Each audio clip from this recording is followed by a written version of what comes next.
A média nativa aqui tá é maior que tem na verdade.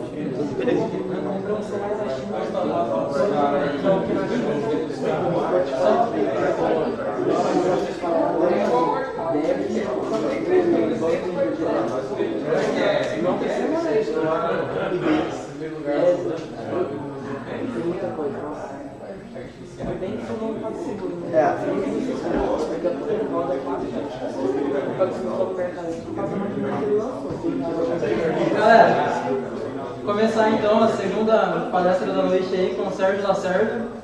Ele vai estar falando pra gente aqui sobre o dilema da dupla identidade. Só vou falar esse pedaço aqui, que o resto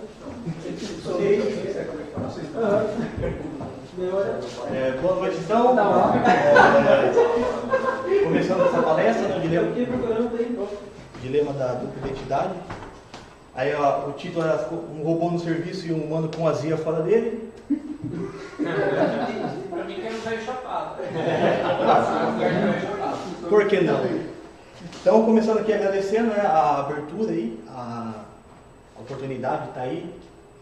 Também queria agradecer de antemão alguns amigos que, por exemplo, se eu conseguir chegar em algum nível de desenvolvimento, de capacidade, com certeza foi porque houve, né, um grupo de amigos por trás que me ajudaram, né? Basicamente é isso. Começando a apresentação, né, de um jeito mais simples aqui, só queria fazer uma espécie de meia-culpa quanto ao título, né? Então provavelmente o tema talvez fique um pouco estranho, né? O problema em si, que é a questão, né, de levar as coisas no foda-se, né, ou no automático, é algo que todo mundo em algum momento já percebeu isso, já tentou lidar e isso volta, uma espécie de bug que não morre, né? Então eu tentei usar um título mais chamativo, né? Então ele vai começar aparentemente fora desse mundo e voltando para ele, então não se assustem quanto às ideias. Eu peço desculpas quanto à compactação da informação, então eu vou só tocar em pontos é como se eu estivesse pulando de polêmica em polêmica, então cada tema por si só valeria outra palestra, da discussão, da briga, né? Tudo isso. Só comentando, né, então assim, se porventura soar como arrogância, né, que eu sei mais que vocês do tipo, peço desculpa, que é pela brevidade, é pela maneira que eu estou só fazendo uma espécie de patinação no gelo, né, em temas que valeriam uma profundidade maior. E fica aqui uma espécie de business bingo, né? Não sei se já conhece essa espécie de business bingo. Business bingo é uma reunião de serviço, e aí você tem lá a cartelinha com temas, né? Então quando fala meta, aí você vai lá e marca. Algo parecido. Isso aqui eu esqueci disso. E é o grande placar da noite, né? Então vocês podem marcar gol para um dos dois lados, né? Porque ou eu vou falar de algo que é muito óbvio, e todo mundo aqui já sabe, né? Ou é algo que estava perto, né? Tipo assim, algo que eu já sabia, mas eu nunca tinha me dado consciência da profundidade daquilo, ou do sentido, do significado daquilo. E aí, só para não dormir mesmo, né? Estão marcando gol aí, né? Um dos lados aí. Primeiro ponto. Seria muito fácil, né, simplesmente chegar, falar da ideia do panorama maringaense. Eu acabei pulando um pouquinho da minha história, né? Então assim, eu trabalhei por várias empresas em Maringá, hoje eu trabalho em startup para São Paulo. Então assim, eu tenho alguma experiência, como todo mundo aqui vai ter, né, em alguma medida, experiência, algum contato.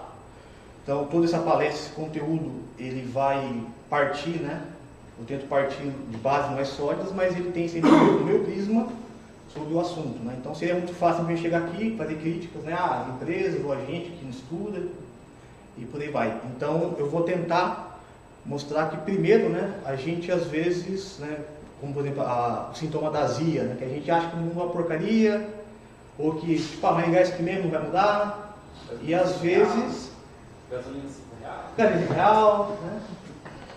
E às vezes o problema está fora, né? Então às vezes a gente não percebe que o problema é a gente, né? Então é difícil, né, fazer altas análises quando nós estamos dentro do problema, assim como, né, a gente vai ao analisar um bug, a primeira coisa que tem que fazer é se separar um pouco, né?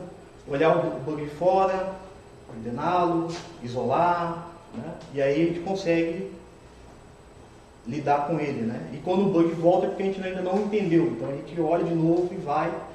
Essa é algo muito óbvio, que a gente faz todos os dias e teoricamente é a mesma fórmula para poder entender um pouco, né, da ideia, né, do que eu digo do mercado de trabalho no ecossistema maringaense e, né, também um pouco da nossa infelicidade, um pouco da nossa azia, né, da nossa, enfim. Primeiro ponto é o conceito ontológico, que são coisas que remetem ao homem enquanto humanidade. Esse conceito ele existe em várias gerações, tem várias maneiras de demonstrá-lo. Esse aqui é o mais geral. Então o primeiro ponto é assim, o que somos nós, né? O que eu sou? Sou um indivíduo ou coletivo, que é o que eu vou entrar. Então, por um lado, tem ideias que só eu tenho, tem uma experiência do mundo que só eu tenho pensamentos, coisas que outras pessoas não têm, né? Em contrapartida, nós temos, por exemplo, a língua que eu falo, a cidade, hospitais, tudo isso quando eu nasci já estava aí, né? Tem ideias que todo mundo tem, né? Então, o que somos nós? Nós somos coletivos ou indivíduos, né? Então isso também grandes filósofos já saem na porrada para isso, tentando explicar. Cada um puxava para um lado. Qual é a resposta?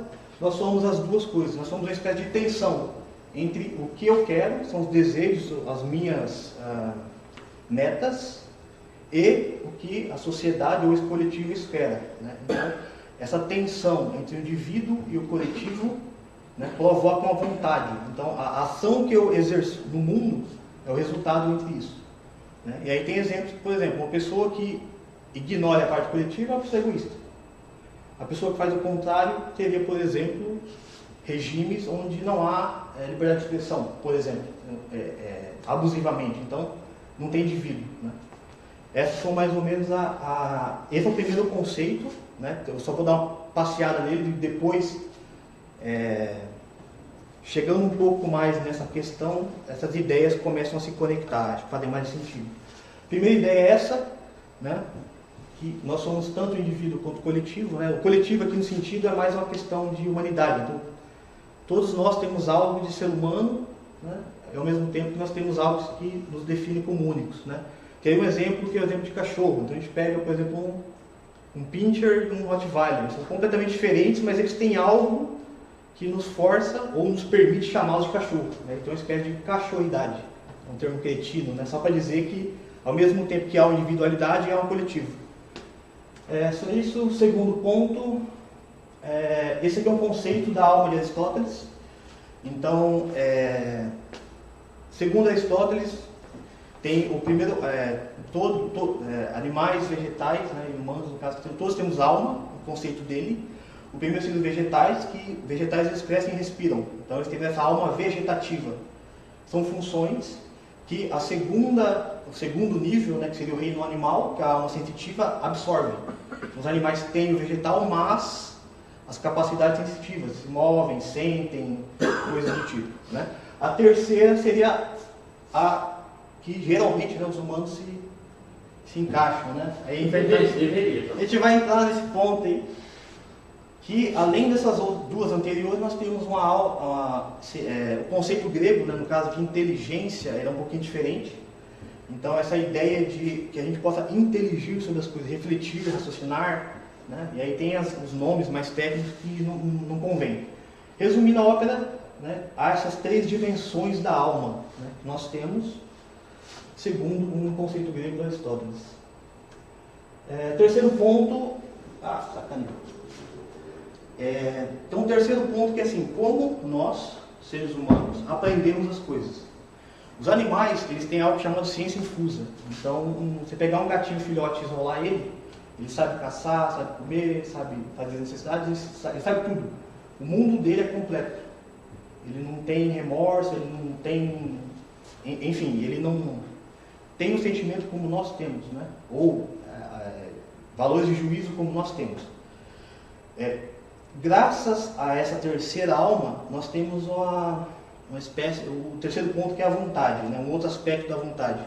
Então, como nós aprendemos algo?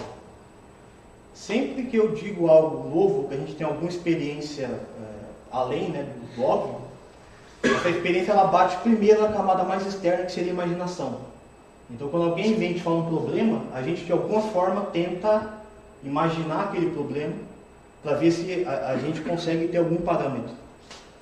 Segundo ponto é o intelecto, que aí entra a ideia do grego de raciocinar sobre, né? Então, imaginado algo, a gente vai tentar refletir para ver se aquilo faz sentido, não faz, se é verdadeiro, é falso, assim por diante.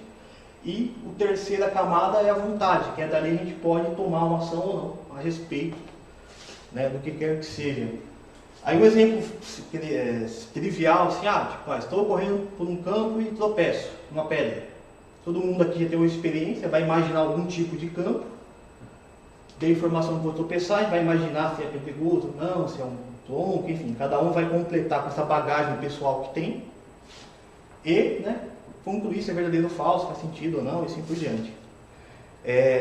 Aí tem um exemplo, né, meio esdrúxulo aqui, que é só para tentar dar um pano de fundo para isso, né? Então, se eu falasse algo completamente novo ou completamente diferente, isso não vai fazer sentido, né? Então, por exemplo, às vezes eu acordo à noite e sinto bar estreita. Isso, a princípio, né, faz algum sentido, né? Aí explicando o que é o bar. Isso aí é um cachorro que fica lá em casa, né? Só para dar um exercício prático, né, desse efeito. Recapitulando, eu falei da questão que nós somos indivíduo e coletivo, nós somos, né, a tensão entre esses dois pontos, os três aspectos da alma, né, vegetativo, sensitivo, intuitivo. Falei também que a gente aprende, né, de uma camada mais externa, que é a imaginação, interage sobre, e isso resulta em uma certa vontade. No entanto, tem algo interessantíssimo, que assim, isso eu estou falando do indivíduo, mas existe uma imaginação que é compartilhada por todo mundo, que é o que permite a gente estar aqui conversando sobre assuntos em comum. Isso é chamado cultura. Um dos aspectos da palavra cultura quer dizer que há algo que a sociedade pode debater, são experiências que a sociedade tem, né? Experiências que o Brasil tem ou nos permite de alguma forma, né? E a gente consegue, a partir disso, entender, né, o próximo, lidar com isso, coisas do tipo, né? Se tiver alguma pergunta, alguma sugestão, só falar, não tem lugar não. Vou falar de 2 pontos da cultura. Então, assim, isso aqui também é uma forma que eu tentei formatar, né? Então, dependendo da linha, do autor, pode ter várias outras. Eu coloco uma pseudocultura ou uma baixa cultura, né? Então, eu estou separando em 2 níveis, que é uma cultura baixa, que é a cultura pop, né? Ou o que a gente acha que é cultura. Então, gibi, TV, novela, série, filme, às vezes linguagem de programação, talvez, por exemplo, falando em Maringá, né? Qual linguagem vinga em Maringá? Delphi, Java. Tipo assim, mais ou menos essa ideia, né? Que assim, o que as pessoas realmente falam? Futebol, novela, Big Brother, né? Falando aqui, é claro, na mediocridade, né? Não sei se é a realidade de todo mundo, mas a gente também acha que não é tão medíocre, né? Mas a gente assiste as mesmas séries, filmes e coisas do tipo, por quê? Senão a gente não vai conseguir conversar com ninguém no trabalho, né? Ninguém vai chamar a gente para tomar café se a gente não tiver assistido, sei lá, Casa de Papel. Teria uma alta cultura, que é uma parte mais elevada, né? Assim dizendo. O que seria essa alta cultura? São experiências que são acessíveis não só à nossa sociedade agora, mas a toda a humanidade em todos os tempos, né? Por exemplo, são experiências que nos elevam por um sentido e nos permitem entender, por exemplo, gerações anteriores. Coisas que os gregos faziam, que os medievais faziam, coisas que, enfim, outras sociedades fazem. Então a gente baliza isso pela experiência, né? No caso que é a experiência coletiva sobre cultura, guerras, comportamentos, coisas desse tipo, né? Sem empate. Pode ser. Um exemplo mais prático, né, que vai ter alguns exemplos práticos aqui, mas, por exemplo, a gente pega um grande escritor como foi, por exemplo, Machado de Assis. Aí Machado de Assis tem aquele livro chato lá, que é o Dom Casmurro. Aí, qual que é a mensagem de Dom Casmurro? Dom Casmurro lá é um cidadão que perde a vida inteira, desgraça a vida da mulher, de um amigo, blá blá blá, blá, porque ele tinha um ciúmes, não sabia se a mulher tinha chifrado ou não. Mas não faz nada a respeito. Olha o spoiler. Olha o spoiler. A mensagem desse filme é que assim, essa alta cultura, ela requer, claro, né, um autor de alto calibre, que é um autor que consiga imprimir um sentimento ou uma XP, né, falando em joguinho é XP puro, é um cara que consiga agregar XP à sua obra. Então, lendo Dom Casmurro, a gente não precisa perder uma vida, desgraçar, né, tipo, a vida de outras pessoas por causa dos ciúmes. Então, ele consegue ensinar pra gente, através de uma obra, o malefício, né, os danos que causam uma pessoa ciumenta, e assim por diante. E há várias obras em vários sentidos, né? Então, uma das maneiras de se tornar uma pessoa mais sábia, mais experiente, sem precisar viver a experiência em si, como a escravidão, como guerras, coisas do tipo, é lendo grandes autores. É neste sentido, né, que eu estou dando a ideia de alta cultura, né? Então, tem essa pseudo, né? Então, uma pessoa que hoje não se preocupe em, por exemplo, não muda nada na minha vida nesse tipo de gênero, tudo bem, mas aí a gente vai entrar numa espécie de imediatismo, né? Então, assim, se uma pessoa só assiste Rede Globo, só assiste algumas séries, o mundo para ela vai se tornando aquilo. É como se a gente esquecesse que há São Paulo, que há linguagens fora, né, do panorama maringaense, e achasse que a vida é Java. Mas a gente pensar também que o nosso conceito de cultura também é um conceito mais alto que o deles e nos achar superior em relação a isso, também tem pessoas que acham que o nosso tipo de conceito é um conceito medíocre e também imediatista. Exato. Você colocou muito bem, tem eu quebrei em 5 partes, né? Na quarta parte eu vou falar da virtude. Entra nesse ponto que você fala que aí é uma espécie de soberba, né? Sim. Então, o primeiro aspecto é assim, eu aprendi qualquer coisa, eu me acho melhor que o outro. Então, um exemplo é assim, eu sei alguma coisa de Java. Aí eu vou conversar com uma outra pessoa, em vez, né, seja ela quem for, em vez de tentar observar o que ele tem, né, o que ele pode me ensinar de Java, aquilo rapidamente vira mentalmente um debate, para ver se eu sei mais ou não que ele. Então, em vez de se preocupar com o assunto, que é aprender Java, ou, né, o que será que ele sabe de Java que eu não sei? Né? E isso que você coloca também é o mais comum. Essa arrogância e achar, minha cultura é melhor que a do outro. Está mais relacionado ao ego também, né? Exato. Por exemplo, um exemplo que você dá é um conceito cretino, moderno, que é achar que nós somos melhores do que os antigos porque nós nascemos depois que eles. É uma ideia que, porque eu nasci no século XXI, sou automaticamente melhor que Platão, Aristóteles, Sócrates, sou melhor que todos os medievais, e assim por diante. Pelo simples fato, isso que você fala é uma ideia de ter um conceito que é ter o caipira topológico. É o cara que acha que Maringá é a melhor cidade que existe. No entanto, não vai conhecer as demais. E tem essa ideia de caipira cronológico, nesse exemplo que seria a questão das culturas, né? Então, hoje, por exemplo, não pode criar nenhuma catedral como foi feito naquela época, mesmo que com um avanço tecnológico absurdo que há, né? Há um hiato tecnológico absurdo nos nossos tempos. Com tecnologia. Primeira ponte, dá um pointer, vai tudo para baixo. Só se fosse JavaScript.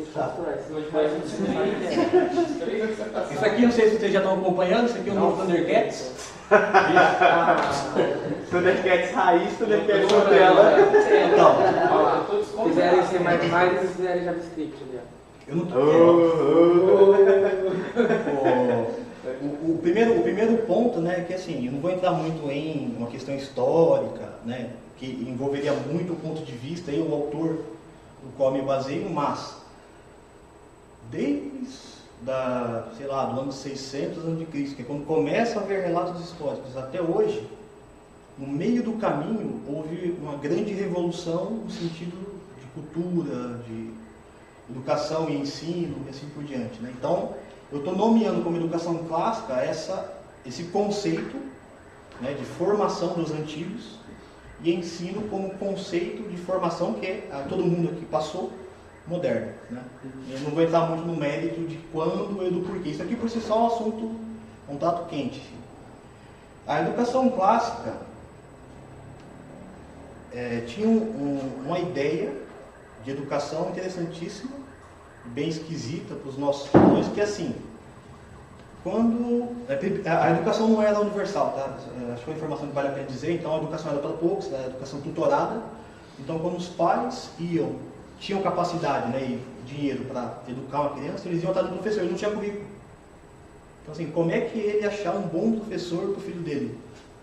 Então, vários livros como a Elida, né, dá alguns exemplos disso, do tipo. Mas, em resumo, eles buscavam uma boa pessoa.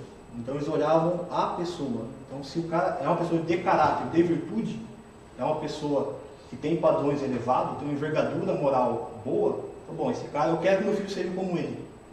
É nessa ideia, né, que eles partiam para tentar, no caso, educar. Né? A educação é o final do processo. A gente passa por uma metodologia, lá no final que sobrou a educação.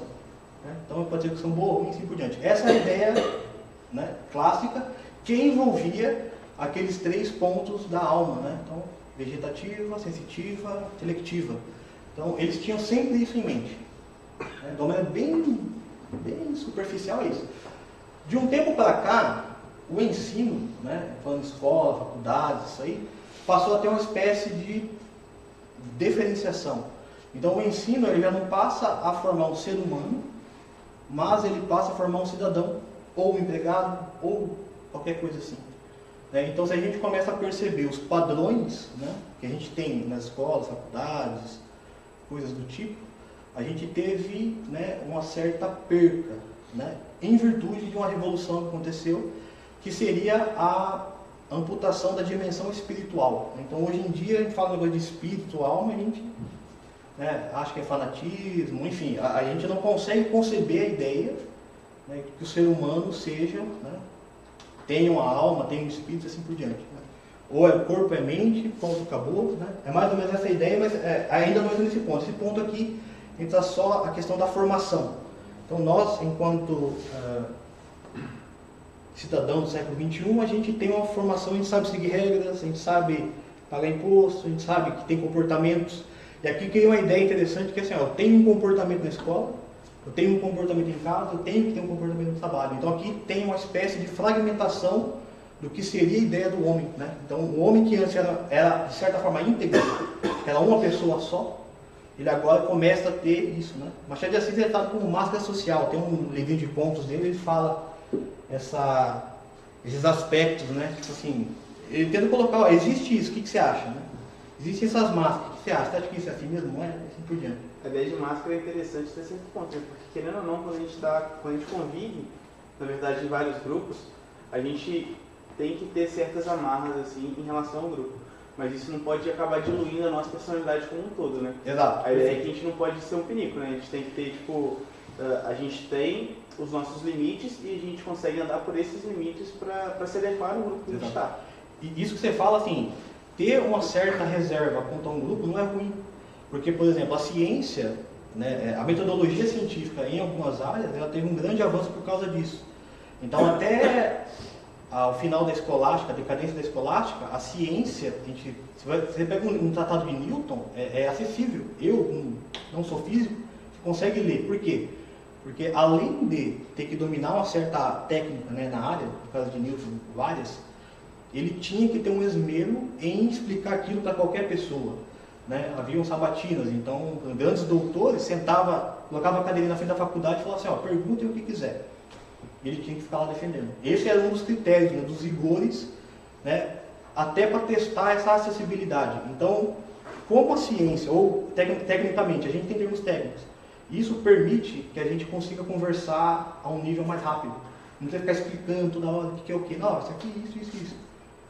Né? O detrimento é, alguém de fora vai olhar e não vai entender. Né? Então, assim, não é necessariamente ruim, mas esse conceito começou nessa quebra da educação. Né? Mas eu estou de acordo. Aqui eu coloco o ponto que é exatamente essa transição que houve, né? Não necessariamente só no sistema de ensino, né? Isso é algo maior, mas aqui está miséria humana, né? Então, em parte, essa fragmentação, né? Então, assim, como de um tempo para cá a gente concebe apenas o homem como corpo e mente, a gente faz algo chamado que é a animalização do homem, ou seja, como não há algo, vou falar um termo aqui que é polêmico, que é assim, a transcendência. A transcendência em si, ela só quer dizer uma superação de, por exemplo, vegetal para animal, né? Animal para humano, né? Então, assim, ela visa um algo mais, uma superação cultural, por exemplo, uma forma de transcendência. Então, como a gente não tem essa transcendência do animal para a camada humana, que seria a nossa, que é essa ideia de inteligir, a gente, culturalmente, a gente começa a surgir essa ideia de que nós somos muito parecidos com os animais. Então, o pessoal começa a olhar o homem e o macaco, somos muito parecidos. Ó. Aí entra a ideia, o DNA, de explicar tudo pelo DNA. O ser humano tem 99% DNA parecido com tal bicho, assim por diante. Então, assim, isso só faz sentido se a gente amputa toda a ideia de que o homem é capaz de refletir sobre.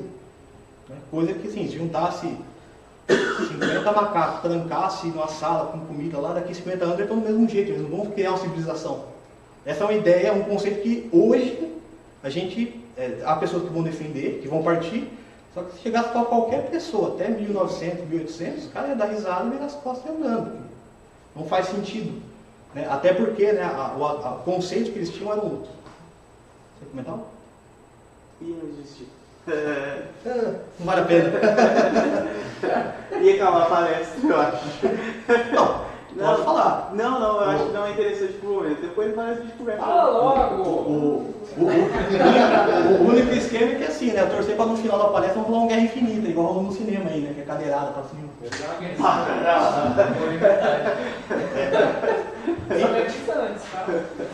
Pra pegar o celular. Em virtude, né, dessa animalização, a gente cai nessa ideia de relativismo. Né? Relativismo, a polarização, né? Demagogia. Então, assim, além dessa ideia de alma, né, que nós temos algo em nós que é imutável, né? Então, assim, eu desde bebê até hoje, todas as minhas células mudaram, todo o meu corpo mudou, aprendi, reaprendi muitas coisas, mas tem algo que é uno. Então, como isso não existe mais, isso foi amputado de alguma maneira, magicamente foi escondido esse edifício, essa dimensão, né, do ser do homem, a gente começa a ter uma espécie de relativismo. Né? Então, isso aqui, dito de uma maneira mais cruel, é a questão da verdade. Não tem verdade absoluta, só tem verdade relativa. Então, essa é uma ideia, né, que qualquer pessoa antes disso olharia e falaria, não, mas a verdade não existe. Isso aí é uma verdade? Essa é a primeira observação lógica que eu faria. Isso aqui é um ponto interessante, até para a nossa área, porque assim, tem aqui, sei lá, uns 5, 10 anos, nem lembro mais quanto tempo eu tenho de trabalho, assim. A gente trabalha numa área de exatas, a gente trabalha com lógica todos os dias, e é impressionante como nós caímos em engodos lógicos, erros lógicos. Você vê discurso, enfim, político, econômico, né, e assim por diante. Então, assim, nós trabalhamos com lógica. Então, assim, se um código a coisa mais óbvia que deveria existir na nossa época é saber, pelo menos pra gente um algoritmo logicamente válido não quer dizer que ele funciona, ou seja, ele não é verdadeiro. Ele pode não refletir algo, o comportamento que eu quero. Então, assim, esse é um dos exemplos, um dos ruídos que a gente começa a ter, né, em virtude dessa ruptura. A polarização de ideias, ela também reflete a falta de cultura. Então, assim, por exemplo, hoje a gente só enxerga o espectro político e até econômico como direita e esquerda. Só tem direita e esquerda, não tem mais. Aí fala, não, mas como não tem mais? Economista, tem esse e esse. Então, aí vai disso para o fanatismo, né? Então, eu vou tentar não aprofundar muito, mas a ideia eu dei um exemplo, mas geralmente a gente tem uma capacidade muito rápida de tomar partido. Né? Então, ou é contra ou é a favor, o amigo e inimigo.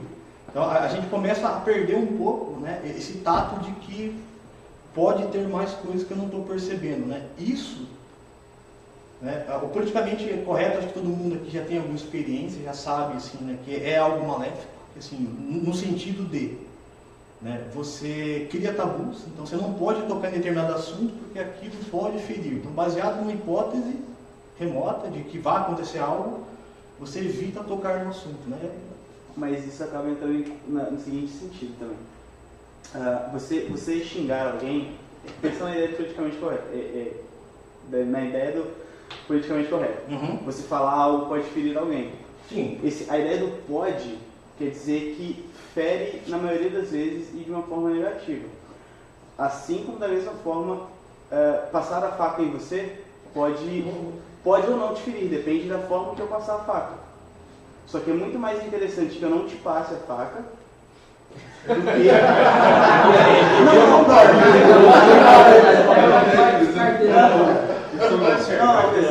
só uma analogia. Sentindo intimidado. Só uma analogia assim, em relação à ideia do sentimento, né? Porque a ideia do sentimento, eu acho que ele é muito deixado de lado algumas vezes assim, porque a maioria das vezes que a gente pensa na ideia de politicamente correto, essa ideia de ser chato, assim, de você ter que pensar sobre, para não fazer, e partindo da hipótese que isso pode gerar alguma discussão ruim, você não faça. Eu acho que isso só é pertinente para quem não passou, para quem não tomou uma facada, assim, nesse sentido, né? Para quem não tem um histórico de receber coisas ruins e criar essa barreira. Porque a maioria da sociedade, um termo também muito polêmico, assim, uma ideia de opressora, né? A gente sempre esteve com a faca na mão, passando nessas pessoas. Agora, as pessoas falam assim, eu não quero que você me encoste a faca. E a gente se sente embarreirado, travado em virtude disso, porque só estou passando faca de leve, nem vai te machucar. Não me machuca, entendeu? Mas é uma ideia análoga para se pensar no conceito. O aspecto que a gente de... coloca, tipo assim, das pessoas ter uma espécie de liberdade para cometer uma crueldade, que é tipo, abusar de poder, ou enfim, tá tudo bem. Então assim, tem um conceito de uma das pessoas que assim, até um relógio parado só serve 2 vezes. Então assim, esse é um assunto delicado porque assim, envolveria um conceito de um filósofo alemão, né, que superou, ele é judeu, na Alemanha, né, e superado, e ele dissecou o chamado discurso de ódio, o Eric Voegelin. Eric Voegelin, não sei falar o nome corretamente, é Voegelin, né? Esse alemão, ele começa a demonstrar que todo tipo de discurso, né, ele, no caso, o discurso de ódio, né, então assim, eu teria que falar dele, eu teria que falar, por exemplo, assim, a gente hoje tem ideia marxista, tá, mas Marx tirou muitas das ideias dele de Hegel, no caso anterior. Aí eu vou falar rapidamente aqui, só para simplificar esse ponto, que eu acho que tem, eu já mato esse ponto e a gente avança, para não tomar muito. Mas assim, tem um conceito que está implícito no marxismo, que é a ideia hegeliana de que toda revolução ou todo conflito é bom. Então, você não precisa ensinar uma música clássica ou uma música de certo valor para uma criança que está escutando, sei lá, funk, qualquer coisa, música normal, alguma música pop, sem nenhuma finalidade. Por quê? Porque o dia que ela escutar, aquilo vai mexer com ela, ela vai ter um conflito, e o resultado disso é bom, ponto. Esse é um conceito que todo mundo, né, mesmo os marxistas, eles ignoram. Então assim, é um conceito de ideias que está implícito, está junto às ideias. Só um parênteses antes de você concluir. Deixa eu trabalhar um pouco. Lógico que você está citando só um ponto dessa ideia que é precedida pelo Engels e tal. Porque, falando só desse ponto, parece que o cara defende apenas o conflito. Exato, não, exatamente. É como eu falei, eu estou só dando uma patinada, né? Porque para a gente poder abordar isso, cara, é bom o conflito por alguma outra coisa. Só para dizer assim, existe esse conceito, ponto, né? Aí, de novo, aí teria que voltar, parar, ler Hegel, Marx, ler quem veio antes dele. Eles também para a alta cultura. Porque não adianta você ficar só olhando o que está aqui, que eu estou falando, o que você está falando. Você tem que voltar e vendo também o que compõe a sua própria fala. A gente hoje tem... um efeito imediato. Assim, ó, qual o maior sintoma de que a gente sofre de uma alta cultura, ou que a gente está na pseudocultura? É uma ideia mágica. O que tinha antes? Não tinha nada. Então, assim, a gente esquece que tinha algo antes, a gente acha que, sei lá, gasolina no posto. Então, essa é a ideia. Eles plantam a bomba e saem. Você joga o dinheiro e vai na E aí o frentista vai com aquela aguinha assim, ó. Então, assim, somado a esse conceito hegeliano, e somado à ideia de Marx, o maior trunfo de Marx foi politizar tudo. Então, um dos conceitos, de novo, vai passando por cima, a ideia de luta de classe. Então, a primeira coisa que você tem que fazer, o primeiro conceito, aí amarrando com o Erdős Wegelin, para você conseguir discursar com alguém, é criar implicitamente o opressor e o oprimido. Aí, a ideia brasileira de ensino, né, do Paulo Freire, pega isso aqui e estoura. Né? Mas, assim, eu só estou dizendo que existe esse aspecto, e é claro, né, se a gente for discutir, for entrar mesmo, né, aí é outra profundidade. Mas a ideia é, geralmente, um discurso, né, no caso, que envolva, né, de certa forma, ou pelo menos de uma das formas possíveis, vai ter essa ideia que, assim, ó, por exemplo, quais são os passos, né, no caso de um discurso que tem um interesse político. Né? Eu crio uma luta de classe, me coloco como oprimido, vou pedir ajuda para o governo, consigo direitos, reseta. A grosso modo, de uma maneira bem grosseira, seria isso. Aí, de novo, eu peço desculpas por quê? Precisa falar de militância, discurso de ódio, Hegel, Marx. Então, assim, eu só estou jogando algumas ideias, mas por quê? Daqui a pouco eu tenho a intenção de mostrar todas elas, né, sob uma outra ótica. E a ideia é que, com isso, né, a gente, sei lá, tenha uma iniciativa em quebrar a mediocridade. Então, assim, eu peço desculpas, assim, depois, né, que nem, se alguém se interessar mais, ó, chama depois no café ou, né, chama depois no snack e a gente toma uma cervejinha aí e conversa mais. De qualquer forma, resumindo, né, dado essa mudança desse conceito clássico para o ensino, ou essa ruptura, né, com essa ideia de alma, a gente teve um reducionismo muito grande. Né? Então, a gente teve uma animalização, de certa forma, né, de uma maneira simbólica, dizendo, né, que a gente está mais preso aos sentidos. Essa é só uma ideia que eu preciso colocar aqui. Aí, de novo. Interromper um pouquinho, porque senão daqui a pouco ele vai estar se contorcendo aqui. Porque você falou do politicamente correto e ele está vendo, pelo que eu vi, da ideia de você... Não, ele tem uma outra ótica que é válida. Da ótica válida. de você, tipo, querendo não agredir as pessoas só por... Não. Eu entendi. Ele estava falando, tipo assim, de você acabar oprimindo por oprimir. Sim. Do que você está falando é de você não criar tabu, de você se oprimir, de você não se expor a sua ideia com medo de ferir alguém. Sim. Daí que ele falou do pode. Mas o pode é muito subjetivo. Você pode matar ele agora se você quiser. Você Sim. Só que a consequência do seu ato a ideia é você não censurar alguma coisa. Você ainda tem seu direito de poder oprimir, mas você tem seu direito de ser oprimido pela sua opressão. A ideia de censura vir de uma forma externa a você, tipo, te infringirem a ideia do politicamente correto, eu acho completamente errado.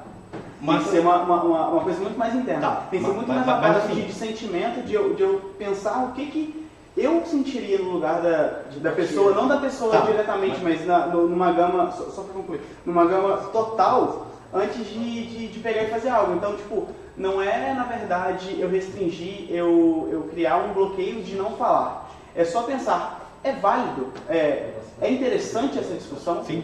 Né? Tipo, esse ponto em especial eu vou tocar um pouquinho mais pra frente. Aí eu acho que vai dar uma outra ideia, mas o conceito que eu coloquei foi igual a ideia de fragmentação. Então, quando a gente tem uma espécie de máscara, que eu converso de uma forma com meus amigos, de uma forma com a minha mãe. Eu não quis dizer necessariamente que aquilo é 100% ruim e tem que ser jogado ao lado do lixo. Eu quis dizer o quê? Aquilo causou algum dano, né? Olhando, né, para a lógica dessa palestra, que é o meu prisma, de novo. A gente vai tocar um pouco mais nos danos, nos efeitos colaterais dessa fragmentação. Né? Então, assim, o ponto politicamente correto tem pontos válidos e tem pontos inválidos. Né? Então, assim, aqui a gente volta para o primeiro conceito, que é o quê? E agora? Indivíduo e coletivo? Olha, é uma tensão entre os dois. Eu só estou querendo dizer que há um problema, ponto. Né? Eu não estou querendo entrar no mérito se é bom, ruim, coisa do tipo. É claro que aqui eu dei de propósito uma denotação negativa. Por quê? Porque a gente esconde, a gente oculta assuntos, né? Aí eu concordo que a gente deveria ter alguma forma, não vou dizer, não sei qual, de colocar assuntos à mesa e discuti-lo com uma certa equidade, né? De forma que, por exemplo, cúpula do trovão, cara. Enfim, né? Resumindo essa ideia aqui, aí aqui eu vou citar uma obra, só para tentar dar uma... vou citar os 2 primeiros trabalhos aqui de Hércules. O terceiro é interessante, que vai lembrar o Java, né? Que é um porcão gigante que destruía tudo. Então, pô, é o Java, né? Mas enfim. Só para a gente tentar dar uma diferença, voltando mais para o aspecto cultural, que assim, como uma criança grega, no caso dos gregos era pelos teatros, né? Então uma criança que é o teatro tinha um caráter formativo, então aquela peça tinha um impacto sobre ela. Qual é o impacto que essa obra tem sobre nós hoje e qual é o impacto que essa obra tem, né, numa visão de uma criança grega, né, por exemplo. Todo mundo aqui já deve ter visto, né, ou ouvido falar pelo menos da obra. Eu vou falar também bem por cima dos 2 meus trabalhos. Né? Então o primeiro trabalho é o Leão de Nemeia. Então o Hércules era uma pessoa que, resumindo brutalmente, ele era filho de Zeus, não era filho de Hera, e Zeus lá escapava, pulava cerca, teve filhos fora, blá blá blá. Ele tinha uma vida totalmente desregrada, então se ele tinha vontade de fazer sexo com alguém, ele fazia. Se ele quisesse comer, ele entrava e comia. Se ficasse nervoso, matava. Ele era uma pessoa totalmente animalizada nesse sentido. Né? Aqui vai ter um trocadilho, né, que é o sentido do grego. Né? Mas, resumindo, né, dado um momento, ele vai a um oráculo e o oráculo o obriga a executar 12 favores para um dos reis lá, o Zé Ruela lá. E... aluno de classe. Hoje uma pessoa moderna olharia por isso com a maior naturalidade do mundo. Então, o primeiro trabalho é o Leão de Nemeia. Então ele tem um leão que é filho de um grande monstro e o leão tinha uma pele impenetrável. Aí o Hércules vai e tal, vai cercando e descobre que tem a pele impenetrável, mata por estrangulamento. Hércules tinha a força de um deus, mas ele não tinha a capacidade de controlar essa força. Resumo do primeiro trabalho. Ele vai, né, descobre a fraqueza do animal, o mata, e com a unha ele arranca a pele, e, simbolizando o final do primeiro trabalho, ele veste a pele do leão. Esse é o final do primeiro trabalho. O segundo é a Hidra de Lera.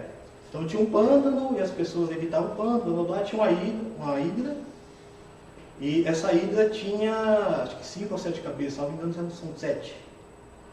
E cada cabeça, quando decepada, ela regenerava. Então ele vai, né, entra na aventura, faz os estudos, e como ele resolve esse problema, né? Para cada cabeça decepada, ele vai lá e cauteriza com fogo. Porém, uma das cabeças, ela era imortal, não morria nunca. Então ele decepa a cabeça do corpo, faz um buraco, enterra a cabeça e joga uma pedra em cima. Aí a obra continua, né? Cada obra vai... Resumindo a obra, são 12 trabalhos de purificação. São 12 trabalhos em que ele vai corrigindo algum vício, né, que ele tinha, algum defeito que ele tinha. Era isso. Né? Então, a gente, provavelmente, ao olhar uma obra dessa, a gente olharia de uma maneira fantasiosa. Você olha e tal, tem isso, tem aquilo e tal. Né? Matou um monte de bicho. Matou um monte de bicho, né? Não tinha Ibama, só lucro. Né? Se o loot é baixo como o bicho, né? Aí vai. Aqui entra um símbolo, né? Que é algo, eu pensava muito no título, mas eu não coloquei, que é a ideia do ciclope. Então, eu comentei, né, a questão da atenção, a questão de como a gente aprende, e comentei a questão da perca cultural, a mudança cultural. Então, antes, é como se nós fôssemos, né, humanos com 2 olhos, sentido simbólico, e hoje nós somos uma espécie de ciclope.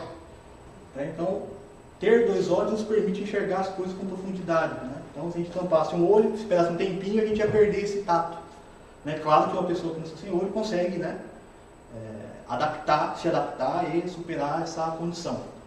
Mas a ideia aqui é essa. Então, hoje a gente olha para essa obra com um olho tampado. A gente olha para isso com um aspecto fantasioso.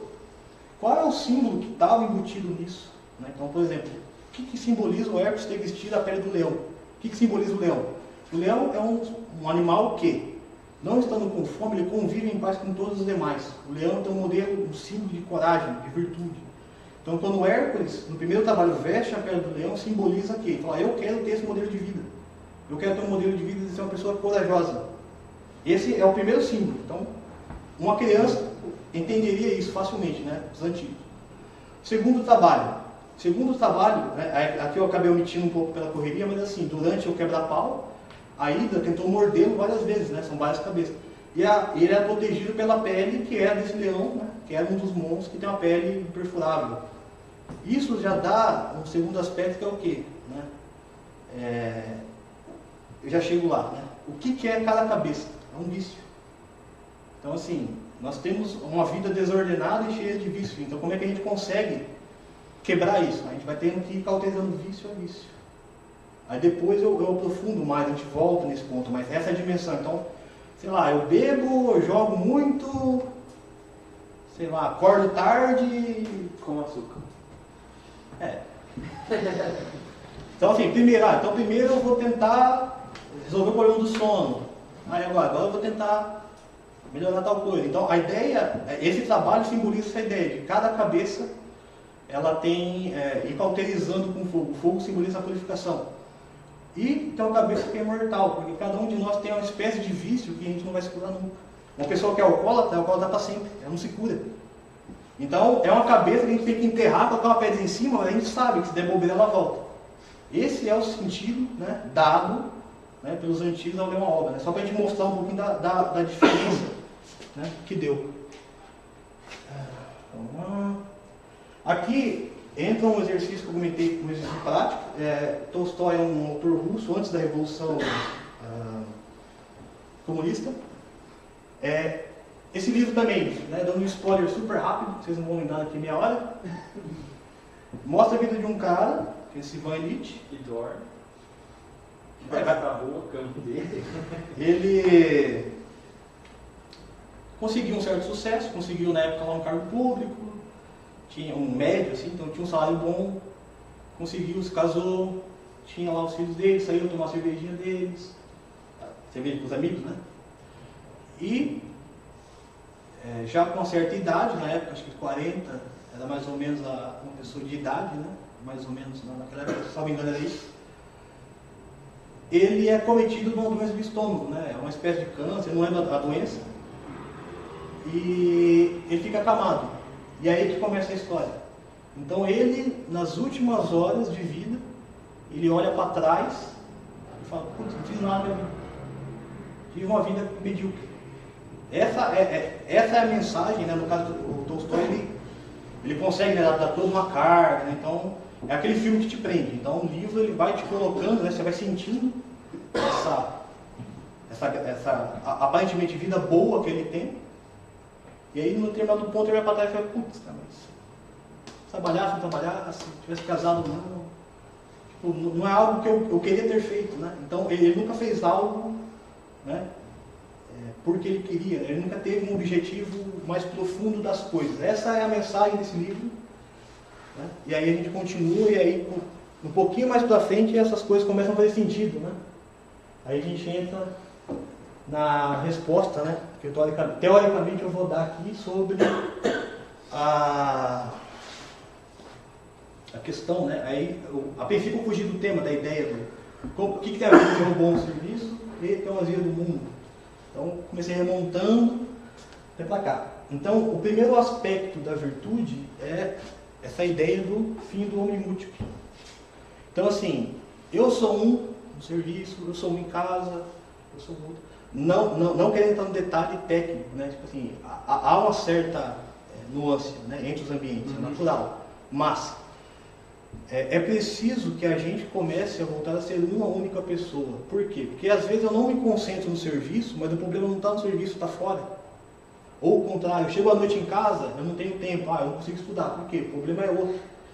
Então, voltando a ser uma pessoa, a gente começa a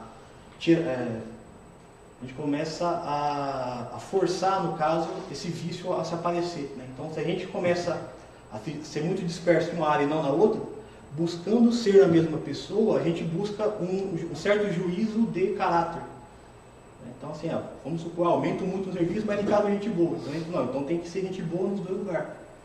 Então, essa é uma primeira ideia também. Isso começa a dar uma espécie de senso às proporções. Então, por exemplo, o que eu quero dizer com isso?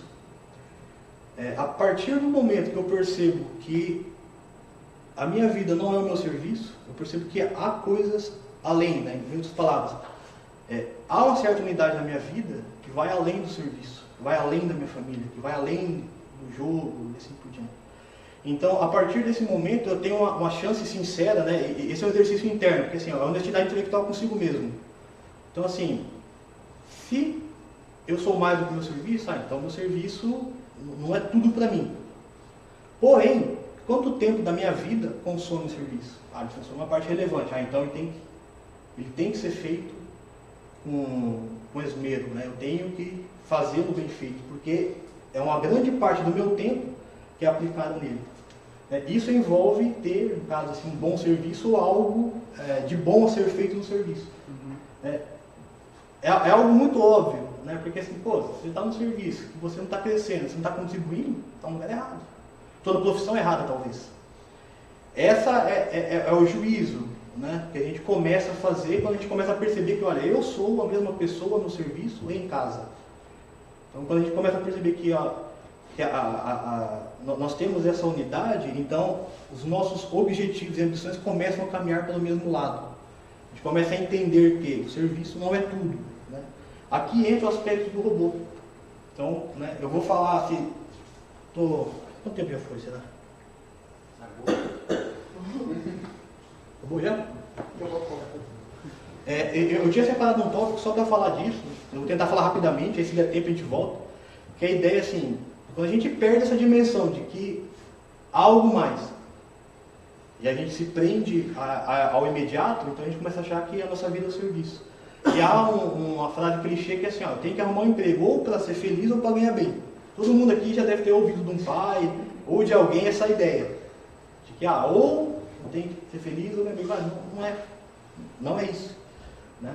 E exatamente por pensar que a felicidade está no serviço, e o serviço não é só uma parte dessa felicidade, a gente deixa de ter uma felicidade mais perene, mais eterna. E aí quando o serviço te frustra, porque eu queria fazer um código com um teste unitário, mas meu chefe quer entregar sexta-feira e quer da manhã e ponto, acabou.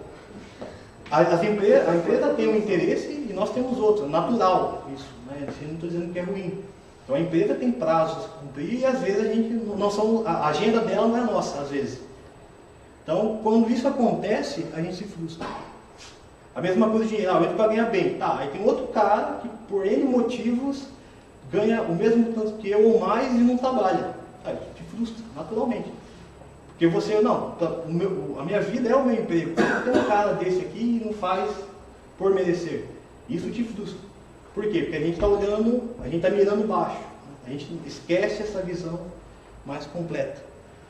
Eu tenho que ver nos slides que eu vou esquecendo, né? Tem muita coisa para falar? Aí aqui entra, né, como consequência dessas ideias, esses conceitos, a gente tem a ideia de ordem e caos. Né? Então,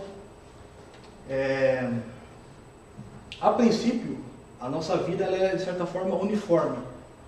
Né? No caos, a gente pensa num quarto escuro. O quarto escuro é tudo igual, a gente não consegue diferenciar nada. É tudo um breu, não dá, cada um imagina o seu próprio quarto no escuro, né? Tipo, não sabe mais, a gente sabe mais ou menos onde estão as coisas, mas é tudo a volta delas.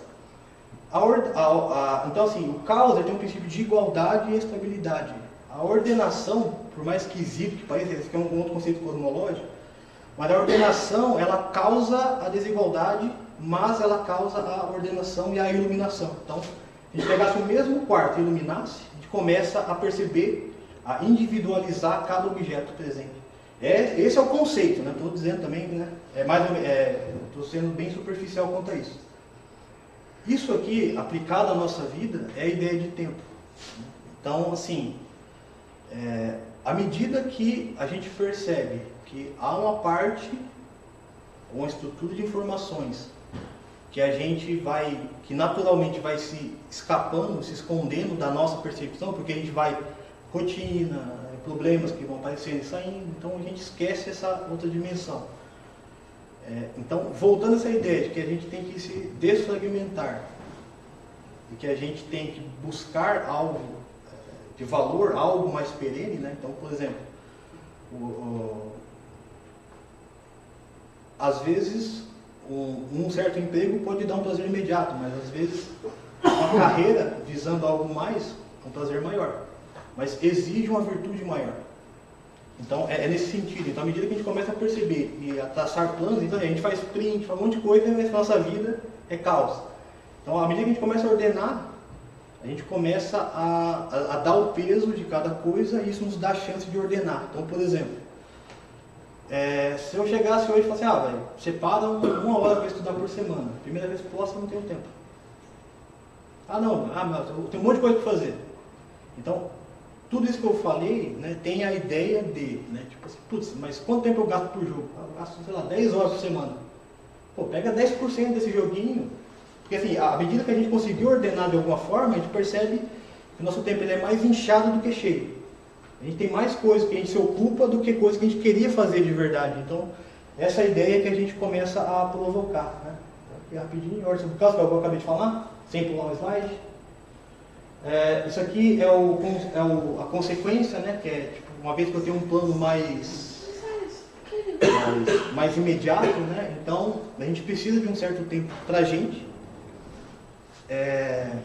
Isso aqui é uma consequência prática que assim, tempo custa sangue. Né? Então assim, nós temos durante a nossa semana um tempo de serviço, família, compras, manutenção da vida, coisa do tipo. Então assim, quanto tempo sobra para a gente fazer algo?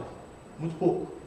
Esse é um tempo muito caro, né? Então é aqui que envolve assim, olha, eu tenho que estudar algo que eu queira fazer, né? Visando aquela ideia de que a gente visando uma ideia mais perene, né? Do que uma ideia mais imediata e sensível. Aqui foi algo que me ajudou muito, que é a ideia de... também, né? Agora só faz sentido, né? Agora está começando, agora está dando certo. Muito planejado. Então assim, do meu tempo, eu devo assim, se eu conseguir de alguma forma olhar além, né? Conseguir ser atrativo, no caso do mercado de fora, e partir, não que isso seja, né, que eu seja melhor que alguém, mas foi a situação que assim, do meu grupo de amigos, a grande maioria são pessoas tecnicamente muito melhores do que eu, são pessoas que me ensinam. E dentro desse pessoal, uma galera que quer trabalhar fora não conseguiu, e eu consegui. Então assim, é algo que eu até hoje eu não entendo, mas enfim, né? Se eu conseguir ter um grande avanço, foi porque esse pessoal me economizou muito tempo.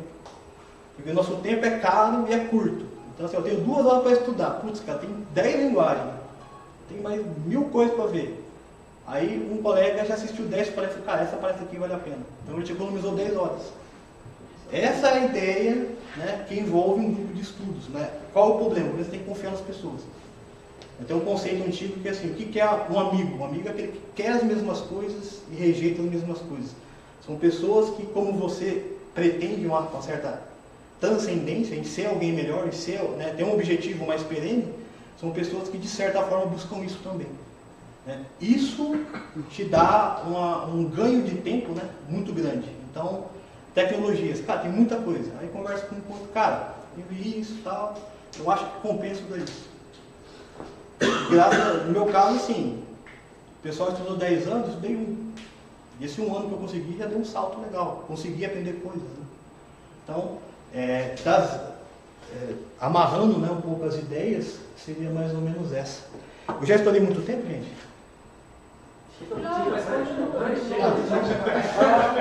Isso aqui era a versão, eu tinha a versão resumida, e aí tinha... Não temos uma meta. Atingiu a meta, a gente dobra a meta, né? Peraí, passou o negócio. Ah não, é só um bônus stage. Não, e o outro? Ah, o outro é a versão resumida. Que isso? Ele tá cortando o resumo pra poder ter. A feature, cara, ó. Esse negócio, eu lembro daquele filme Esquecido em Marte, né? Que o cara tem, o pessoal da NASA tem todo um planejamento para lançar o foguete, e aí descobre que largou um infeliz perdido lá. Fala, putz, quanto tempo leva para soltar o foguete? Ah, 2 anos, mas o que tem? Ah, não, é 1 ano de teste. Não, corta o teste, aí solta o foguete explode. Então, corta o resumo. Aí dá errado a palestra. Deixa eu só tentar dar um recap para ver se vocês me acompanharam, né? Eu sei que é até uma, tipo assim, a falta de vergonha falar porque eu fui igual um cavalo, o famoso go horse, né? Eu fui atropelando as coisas, não deu tempo de aprofundar em nada. Então eu falei do conceito antigo, da unidade, a ideia de pensamento, né? De inteligir. A ideia dessa proposta, dessa palestra, é que vocês possam, com mais calma, repensar isso para ver se isso que eu falo faz sentido ou não, né? Dado as ressalvas, enfim, né? Desperte o interesse, né, para continuar, né, no sentido assim de olhar para si mesmo com certa honestidade, né, com certa humildade, falar, cara, o que eu quero, como eu busco, né? Isso dói porque toca nas paixões, né? Então essa ideia que eu coloquei, eu tentei mostrar só a diferença, que foi essa queda de uma perspectiva ontológica do que quer o ser humano, do que quer. Toquei rapidamente na questão da cultura, né? Da cultura imediata, que é a nossa. Qual que é a ideia do consumismo? O consumismo é um cara que acha que a vida vai acabar amanhã, ou que não tem mais nenhum prazer perene, né? Então, assim, é o tipo de pessoa que não pensa em ganhar um campeonato, pensa em ganhar um jogo. Essa é a ideia, né? Basicamente foram esses conceitos, né? E aí eu acabei atropelando bem, né, a ideia de virtude. Então a virtude é uma reação contrária a isso, que é perceber que a gente olhou para as coisas, ou até para a nossa própria vida, como um ciclope. Então a ideia é que a gente comece devagarzinho a destampar. A ideia da grande literatura é ajudar a dar essa perspectiva, a dar essa profundidade de vida, né? E se vocês acompanharam mais ou menos até aqui,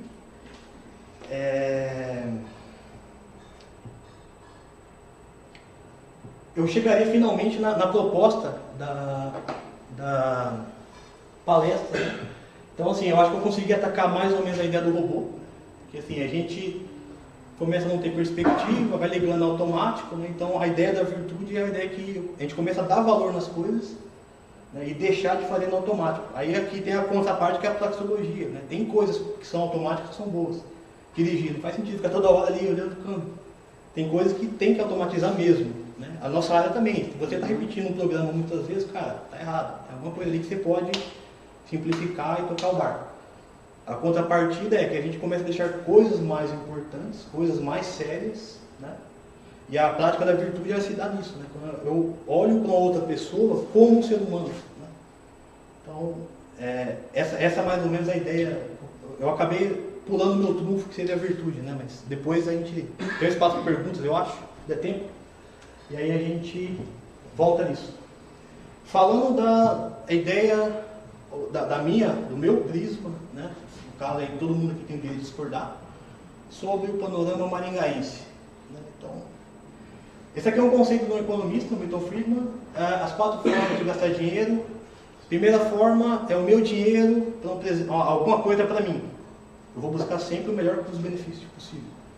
Meu dinheiro para comprar um presente para alguém. Aí é custo. Benefício é. Terceira forma, o dinheiro de alguém para você. Qualidade, benefício. Custo que se foda. Quarta via é o dinheiro de alguém para algo que não é para você. Governo. O governo é um exemplo clássico disso. A pergunta né, por que eu falo do panorama? Porque quando a gente começa a lidar com coisas no trabalho, geralmente todo mundo está na quarta via. É algo um programa que não é teu, então o cliente não está atendendo. Boas pessoas ou pessoas mais virtuosas né, se sensibilizam. Aí é questão de empatia, né, enfim, né, ninguém aqui também é mercenário, mas só estou dizendo. Aí aqui tinha a questão que eu falo de dinheiro e felicidade, né, que é a ideia de tentar, ao invés de, né, ter um plano de vida, mas eterno, a gente tem algo mais imediato. Aí cai nessas duas ideias, né? Eu acho que eu acabei falando bem, né, que a ideia de ter uma felicidade mais imediata e uma felicidade mais eterna. Um exemplo, campeonato. Se quiser falar alguma coisa. Aqui tem algo que eu achei interessante.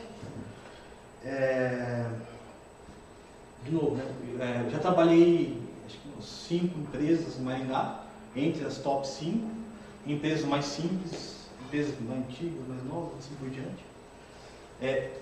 Tem uma visão que eu acho interessantíssima, me aconteceu em praticamente todas elas, que é assim, por um lado a empresa ela tem uma intenção de criar uma identidade, ela quer te fazer parte daquela empresa, seja por quê, né? Aí a gente pode comprar ou não, aí vai de novo a questão de visão que a gente tem de si mesmo e da empresa. E não estou dizendo que isso também é necessariamente ruim, mas cria-se uma identidade ou tenta criar e manter a identidade. E aí aqui a gente tem um problema que é o seguinte: uma identidade, ela requer um certo tempo e dosagem para que ela possa ser transmitida. Assim como nós, dos anos 50 para cá, a gente perdeu completamente o contato com qualquer cultura anterior. Então a gente tem um hiato cultural violento também em virtude disso. Porque houve uma ruptura muito grande. A gente não aprendeu nada dos nossos pais, então a gente resetou muita coisa, de certa forma. O que eu quero dizer aqui aplicado ao que eu vejo, né, a minha impressão sobre o que eu vejo nas empresas. Você tem um fluxo de rotatividade alto ou um nível de concentração muito alto. Sua identidade vai para o pau, estoura, de dentro para fora. Tem os dois fenômenos envolvidos, um é subversão, né? Então assim, pega a Europa hoje. A Europa, gostem ou não, ela veio de bases cristãs. Ela tinha uma identidade cristã, tinha. Hoje ela sabe. Você pega a Inglaterra, a França, a maioria dos países estão sendo tomados numericamente. Por quê? Não dá tempo. A Inglaterra, um dos motivos, né, apontados por ele, pelo que eu vi, na saída do Brexit, é que os caras falaram, cara, a gente já não se reconhece mais como um país.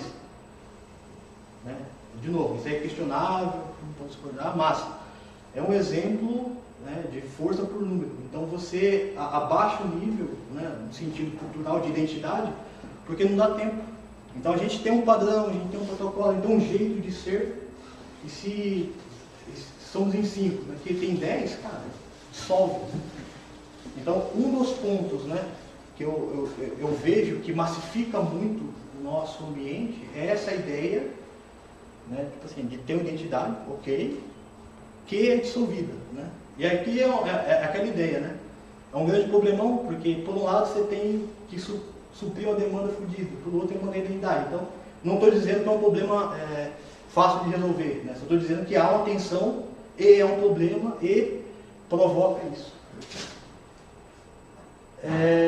Tá, isso aqui eu já chego, né, do Munir. Bom, não tem slide para isso, deixa aqui. Temos um problema, não diria que necessariamente um problema, né, mas assim, uma das consequências de ter muita universidade é que todos os anos temos a cacetada de novos desenvolvedores. Como o nível de qualidade, pelo menos assim, uma observação minha, ele não é muito distante do desenvolvedor novo, o salário também. Um outro exemplo que a gente tem é exemplo regional. Então há uma forte argumentação de que o pessoal tem centros. Então grandes empresas vêm para cá e pagam os salários da região. De novo, imagino, né, suponho que tem a ver tanto com a disponibilidade de mão de obra, que é uma ação mercadológica natural, né, quanto mais mão de obra o preço cai, e a qualidade que é próxima. Né? Por quê? De certa forma somos medíocres. A gente, aí, de novo, é uma meia-culpa muito grande, porque assim, estou dizendo a minha experiência, pode ser que seja simplesmente eu que sou preguiçoso, mas geralmente a gente não tem uma avidez muito grande, nem um tempo hábil para estudar algo com a devida profundidade. Ou seja, nós somos medíocres. A gente resolve o problema, entrega a tarefa, parte para outra. Vai para casa jogar, segue a vida. Né? Isso mantém, né? Então assim, um ponto que a gente estava comentando e não deu para explorar a ideia é que assim, eu por exemplo eu não me acho medíocre, eu me acho acima da média. Mas todo medíocre acha isso também. Então assim, a hora que eu ia comentar lá que eu parei, foi sobre o exemplo dos macacos, a gente enxergar qualquer outro animal como não tendo uma sociedade só porque não é uma sociedade parecida com a nossa, é muita arrogância. Mas assim, eu quis dizer no sentido de inteligir, né? Tipo assim, sim, mas são inteligíveis. Você vê uma série dando exemplo de macaco, né? Pensando na ideia de evolução, você vê uma série de primatas que têm ferramentas de caça, que eles têm ferramentas para, não de caça, né? Porque a maioria é herbívoro, mas tem ferramentas para comer as coisas. Eles pegam o coco, eles não abrem o coco no dente, eles fazem ferramentas para abrir o coco. Então eles estão inteligindo, só que de uma forma diferente da nossa. Daí acaba sendo a gente acaba se sentindo muito superior só por pensar que as ferramentas que eles fazem e a forma de sociedade que eles têm destoa da nossa. É que assim, eu discordo, eu entendo o seu ponto de vista, eu acho que assim, de novo, caberia uma discussão mais pontual. Eu discordo no seguinte ponto, né? A partir do ponto, porque assim, um animal, você tem o caso dos leões. Se um leão tomou o território do outro, a primeira coisa que ele faz é matar as crias. Ele faz isso sem remorso nenhum. A maior naturalidade do mundo. Por quê? Porque ele tem a ciência infusa. O leão, os animais, eles são sempre felizes por quê? Porque o mundo dele está ali. Mas aí é uma ideia mais individualista do animal. Mas assim, que eu ainda comprei, desculpa. Então assim, a partir do ponto que nós temos a capacidade de inteligir, ter remorso, coisa do tipo, nós temos um dever administrativo em relação às demais espécies. Então assim, e o fato de dizer que de certa forma nós somos superiores não é benefício nenhum, muito pelo contrário. É mais um sinal de que a gente tem, né, que pensar no outro. Da mesma maneira no serviço. O serviço, cara, é só um pedacinho de mim, mas a partir do momento que eu percebo que é algo perene, eu também vou olhar para outra pessoa e eu sei que ela não é só mais um. Sim. É aí que a gente tem aquela profundidade, né? E aí que a gente começa a melhorar as coisas. Aí, desculpa, eu vou lançar mais uma ideia só, aí eu devolvo.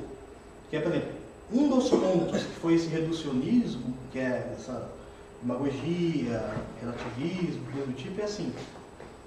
A gente não, como a gente não busca uma cultura mais elevada, a gente é submetido naturalmente ao que há, que é essa cultura massificada de baixo, essa pseudo que eu chamei. Então assim, todos nós, por não buscar a cultura, a gente tem uma ideia que tem que salvar o planeta, por exemplo. Não que seja ruim.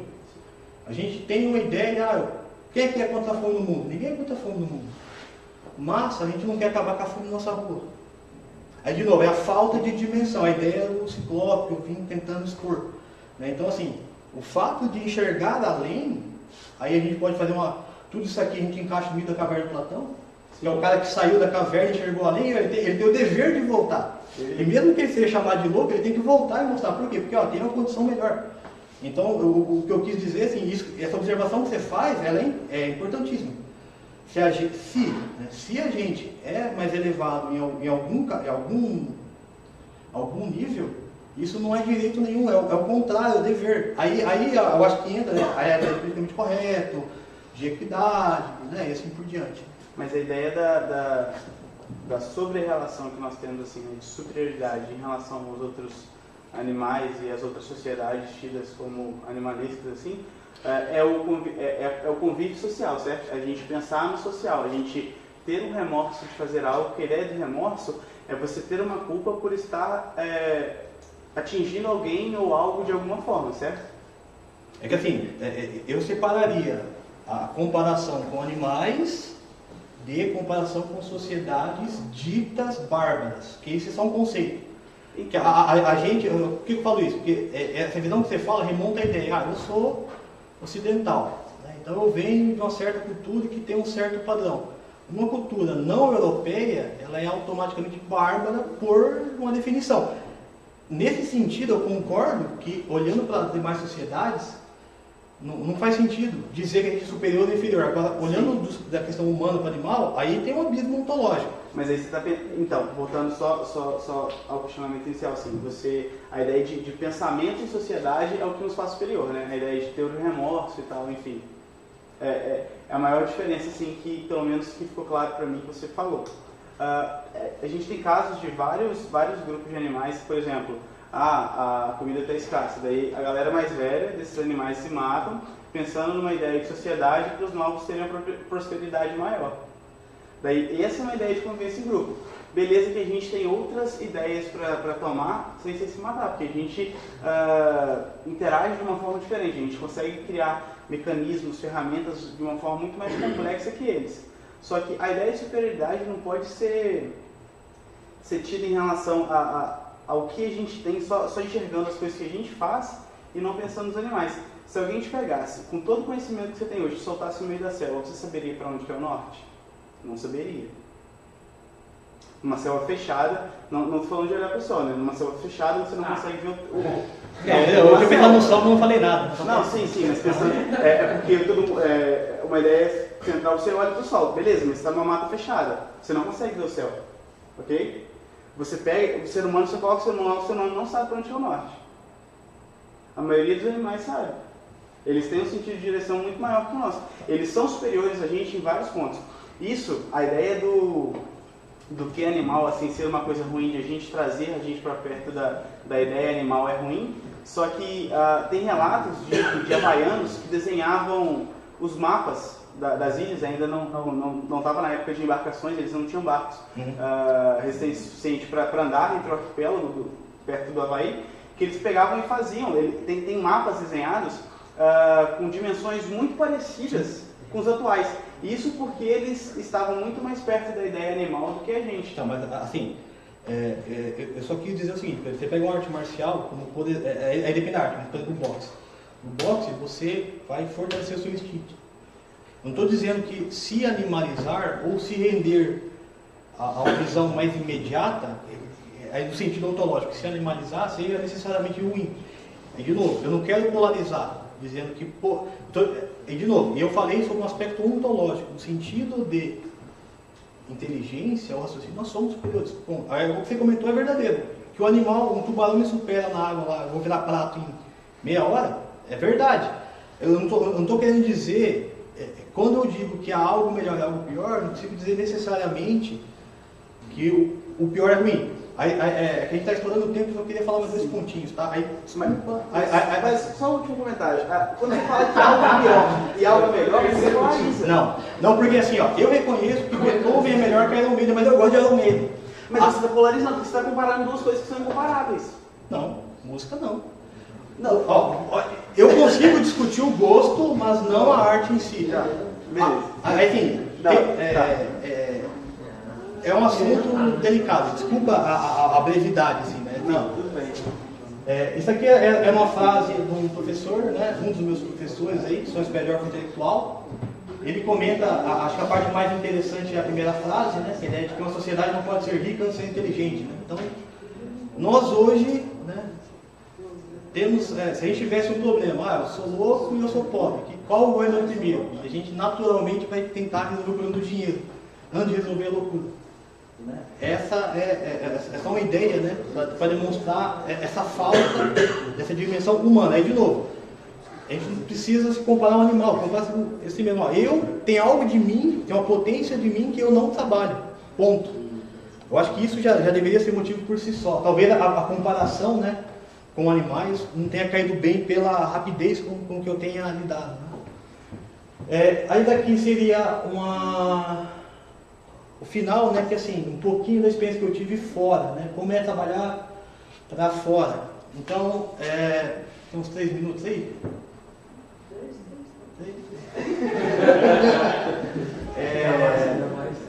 Então, assim, indo para fora, nós temos uma ideia de processos, padrões, identidades, assim por diante. No meu cenário, eu fui com startup. Imagino que tenha sido um mercado que tenha fomentado mais que empresas aos padrões que a gente veio em Maringá. A primeira diferença é que, assim, não tem processo, no meu caso, é equipe de 5 pessoas. Então assim, a gente tem o básico do básico, é daily, planning, tá bom, não tem mais nada. Não tem processo, não tem protocolo, a gente tem uma cultura de fazer documentação, coisa do tipo. Então assim, provavelmente, por que eu digo isso? Porque aqui nós temos de certa forma uma proteção que é um processo. Aí um sem vergonha vai usar isso a seu favor para não trabalhar. É porque eu não posso fazer isso porque ó, vou quebrar esse negócio aqui, não dá problema. Lá a gente tem uma liberdade muito grande, eu trabalho com home office, por exemplo, então não há controle de horas, não há uma necessidade, mas é prazo. Então assim, a responsabilidade com o produto final é maior. Então o meu produto é diretamente testado, eu falo diretamente com o dono, então assim, essa é uma diferença que, né, embora pareça óbvia, né, é algo que pesa. Sigo de aprendizado mais intenso, então assim, do tempo que eu comecei a trabalhar com informática, até a época que eu saí dessa última empresa, aprendi, sei lá, vamos somar com práticas, bancos, 10, 20 linguagens. Então, menos de um ano, 3 vezes mais.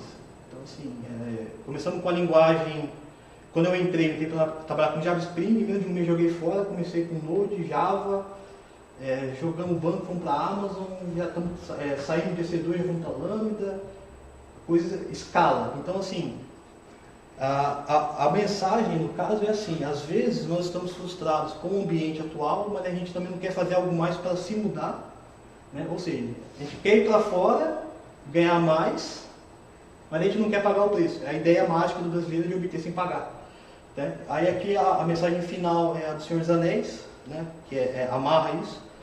Que do Senhor dos Anéis, o livro, o primeiro capítulo morre, que é o Hobbit na vila, fica lá, não faz nada. Aí começa a aventura, aí chega num ponto que é para escolher quem vai levar o anel. Aí tem lá um grande guerreiro, filho de um rei, não sei mais quem, né? Um cara que tinha matado 10 chamados um dia, outro entregou uma feature em 2 semanas. E quem leva o raio do anel é o Hobbit, né? Qual a simbologia por trás disso? A simbologia é a seguinte: todos os heróis fizeram grandes feitos, né, pontuais. O Hobbit, ele fazia um pequeno grande feito todo dia. A gente combate os nossos vícios, as nossas misérias, e a gente se torna melhor dia a dia. Então, todo mundo quer pegar uma linguagem, destruir no sábado e domingo e seguir a vida, mas a gente não quer estudar 1 hora por dia. Então, essa é uma contraparte. Então, assim, se a gente quer visar algo mais, eu não sei se todo mundo olha para fora, para São Paulo, com ar de, não, lá é melhor, no sentido de ganhar mais e ter mais autonomia, né? Ou, enfim, para onde for, né? Eu quero ir para o interior, assim por diante. A grande mensagem é, cara, você quer mais? Tá, mas o que você está fazendo por você mesmo, né? A gente tem a ideia de esperar o coletivo mudar e não o indivíduo, né? Que nem eu falei da miséria. A gente começa a matar a miséria quando eu assumo que eu não estou fazendo nada a respeito e existe a miséria. Então, a ideia da verdade, né, que eu talvez não tenha colocado mal, é a ideia de que, olha, tem um problema e eu não sei qual é. E aí que a gente entra naquela questão que comentou de humildade, de chegar com uma pessoa que, por mais, né, seja ela como for, ela pode me ensinar algo, né? Então ela pode aprender algo. Então, as virtudes, elas partem da humildade. A partir do momento que eu reconheço que há um grande problema e pode estar em mim, é aí que a gente começa a tratar. Como, por exemplo, né, não é determinístico, mas a pessoa bêbada, ela começa o tratamento a partir do momento que ela reconhece que ela é o problema, de alguma forma. E aí que ela começa a lidar, aí que ela começa a cauterizar as cabeças daí e até a chance de enterrar a cabeça imortal. Resumindo, é isso, gente. Desculpa, tinha falado do chefe no final, né? Que cada época estava acompanhado de pessoas que têm a coragem de não serem atuais e tinha um espaço para perguntas. Estourei com folga. Fazer um só Se for só ele, eu marco a gente marca o hangout e conversa.